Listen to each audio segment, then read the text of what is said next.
बस छात्र संघ चुनाव को लेकर एक बड़ी खबर आ रही है जयपुर से, जहां पर छात्र संघ चुनाव को लेकर आरयू से इस समय की बड़ी खबर है। राजस्थान विश्वविद्यालय छात्र संघ चुनाव इस समय होने वाले हैं और एबीवीपी के अरविंद झांझड़ा का नामांकन रद्द कर दिया गया है। अरविंद झांझड़ा ने महासचिव पद के लिए नामांकन भरा था।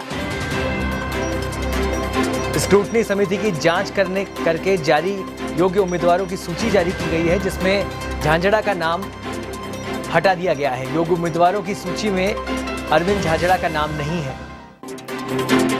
राजस्थान यूनिवर्सिटी छात्र संघ चुनाव की बड़ी खबर, जिसमें एबीवीपी के प्रत्याशी अरविंद झांझड़ा का नाम रद्द कर दिया गया है। और इस खबर पर अधिक जानकारी के लिए हमारे साथ जुड़ गए हमारे सहयोगी रमेश कुमावत। रमेश, अरविंद झांझड़ा जो कि एबीवीपी महासचिव पद के लिए चुनाव लड़ने वाले थे, उनका जो नाम है वो सूची से हटा दिया गया है और नई सूची एक जारी की गई है जिसमें योग्य उम्मीदवारों का नाम है। क्या कुछ अपडेट है इसे लेकर? बिल्कुल, राजस्थान विश्वविद्यालय में जो छात्र संघ चुनाव हो रहे हैं उसको लेकर कल नामांकन भरे गए थे और आज जो योग्य उम्मीदवार हैं उनकी सूची जारी की गई है। लेकिन इसमें जो बड़ी बात निकल के सामने आई है वो ये है कि एबीवीपी के जो महासचिव पद के उम्मीदवार थे, जो प्रत्याशी जिसको टिकट दिया गया था अरविंद झांझड़ा, उसका नाम उस स्क्रूटनी सूची में नहीं है।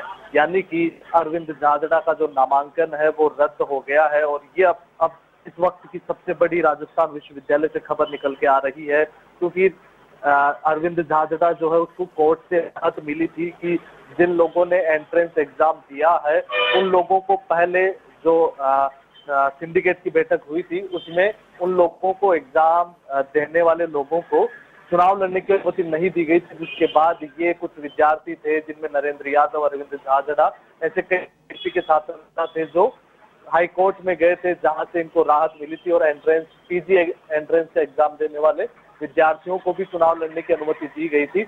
लेकिन कल जब उन्होंने नामांकन भरा और आज जब स्क्रूटनी की सूची आई है तो उसमें योग्य उम्मीदवारों की सूची में अरविंद झांझड़ा का नाम नहीं है, जिसके बाद अब संभव है कि एबीवीपी फिर से विरोध करेगी, क्योंकि कल भी एबीवीपी के द्वारा विरोध किया गया था कि शुरुआत से ही राज्य सरकार, कांग्रेस सरकार के दबाव में एबीवीपी को इस चुनाव से बाहर रखने की कोशिश की जा रही है। पहले एंट्रेंस एग्जाम देने वाले उम्मीदवारों को, छात्रों को चुनाव लड़ने की अनुमति नहीं दी जा रही थी। फिर जब उन्होंने कोर्ट का दरवाजा खटखटाया तो वहां से उनको राहत मिली। इसके बाद उम्र सीमा में छूट नहीं मिल पाई। इसकी वजह से एबीवीपी के कई छात्र नेता चुनाव लड़ने से वंचित हो गए और अब अरविंद झांझड़ा जो कि महासचिव पद के लिए उन्होंने उम्मीदवारी जताई थी, उनका नामांकन रद्द हो जाना, यानी कि एबीवीपी इस मामले में अब फिर से बड़ा प्रदर्शन करने जा रही है। रमेश, जाहिर सी बात है, कल जिस तरह की झड़प हुई पुलिस और छात्रों के बीच, उसमें एबीवीपी कार्यकर्ताओं ने आरोप लगाया आज उनके जो महासचिव पद का उम्मीदवार है उसका भी नामांकन अब हटा दिया गया है, नाम हटा दिया गया है महासचिव पद के लिए जो चुनाव लड़ने वाले थे। ऐसे में क्या कहना है एबीवीपी जो छात्र संगठन है, उन पर किसी से बात हुई है?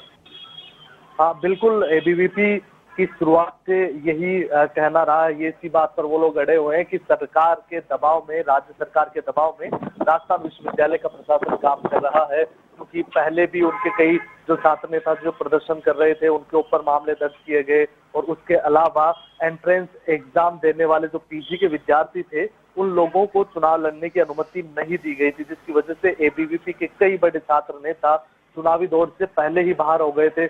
इसके अलावा उम्र सीमा जो होती है राजस्थान विश्वविद्यालय में 25 की, उसके अनुसार भी कई छात्र नेता ज्यादा हो गए, क्योंकि बीते 2 सालों में राजस्थान विश्वविद्यालय में कोरोना की वजह से चुनाव नहीं हुए थे। ऐसे में 2 से 3 छात्र नेता एबीवीपी के ऐसे थे जो 25 की सीमा को पार कर गए थे। ऐसे में बड़ी समस्या एबीवीपी को ये देखने को मिल रही थी कि कई छात्र नेता वंचित हो रहे थे चुनाव लड़ने को, जिसके बाद उन्होंने कोर्ट का दरवाजा खटखटाया था। और अब नामांकन रद्द हो जाने का मतलब ये है कि एबीवीपी राज्य सरकार के ऊपर जो आरोप लगा रही थी उस चीज को लेकर और मुखर हो सकती है। अब राजस्थान विश्वविद्यालय में देखने वाली बात होगी कि एबीवीपी ने कल भी प्रदर्शन किया था क्योंकि उनके ऊपर लाठीचार्ज कर दिया गया था, और अब नामांकन रद्द हो जाने के बाद पूरी संभावना बनी हुई है एबीवीपी के कई बड़े पदाधिकारी भी राजस्थान विश्वविद्यालय पहुंचेंगे और अपना विरोध दर्ज करवाने की बात कर रहे हैं। रमेश, जो स्क्रूटनी कमेटी है उसने क्या मुख्य कारण बताया, क्योंकि इनको जब कोर्ट से राहत मिल गई थी तो अब ऐसा कौन सा कारण रह गया था जिसके कारण इनका जो नामांकन है उसको हटा दिया गया है, उसको रद्द कर दिया गया है? देखिए सौरभ, अभी तक स्पष्ट कारण तो सामने नहीं आया है, लेकिन अभी फिलहाल कुछ ही देर पहले स्क्रूटनी ने अपनी सूची जारी की है, जिसमें उन्होंने योग्य उम्मीदवारों का नाम बताया है। तो अभी स्पष्ट कारण आ पाना, कौन से डॉक्यूमेंट्स की कमी रही या फिर क्या वो मुख्य कारण रहा जिसकी वजह से नामांकन रद्द हुआ, ये तो क्लियरली अभी तक सामने नहीं आ पाया है। ये दोपहर बाद तक क्लियर हो पाएगा कि क्या वो वजह रही जिसकी वजह से अरविंद झाझड़ा का नामांकन रद्द हुआ है। लेकिन ये स्क्रूटनी ने क्लियर कर दिया है, अपनी सूची चस्पा कर दी है कि जो योग्य उम्मीदवार है उनकी सूची में अरविंद झाझड़ा का नाम नहीं है। इसका साफ ये मतलब है कि अरविंद झाझड़ा महासचिव पद पर चुनाव नहीं लड़ सकेंगे। धन्यवाद रमेश इस तमाम जानकारी के लिए। तो एबीवीपी की ओर से अरविंद झाझड़ा का नाम महासचिव पद के लिए था, जो कि अब रद्द कर दिया गया है। स्क्रूटनी जो समिति है उसने जो अपने योग्य उम्मीदवार थे उनके नाम जारी कर दिए हैं।